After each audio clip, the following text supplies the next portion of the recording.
بسم الله الرحمن الرحيم ألف لام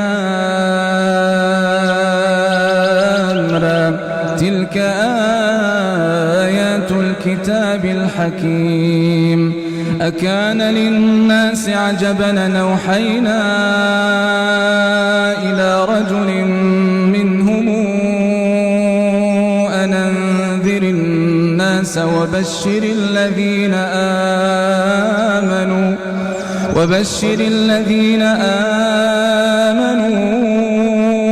أن لهم قدم صدق عند ربهم.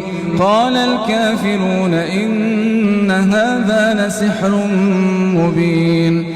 إن ربكم الله الذي خلق السماوات والأرض في 6 أيام ثم استوى على العرش يدبر الأمر ما من شفيع إلا من بعد إذنه ذلكم الله ربكم فاعبدوه أفلا تذكرون. إليه مرجعكم جميعا وعد الله حقا إنه يبدأ الخلق ثم يعيده ليجزي الذين آمنوا وعملوا الصالحات بالقسط والذين كفروا لهم شراب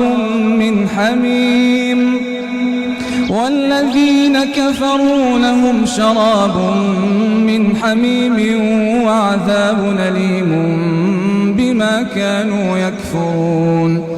هو الذي جعل الشمس ضياء والقمر نورا وقدره منازل لتعلموا عدد السنين والحساب ما خلق الله ذلك إلا بالحق نفصل الآيات لقوم يعلمون. إن في اختلاف الليل والنهار وما خلق الله في السماوات والأرض لآيات لقوم يتقون.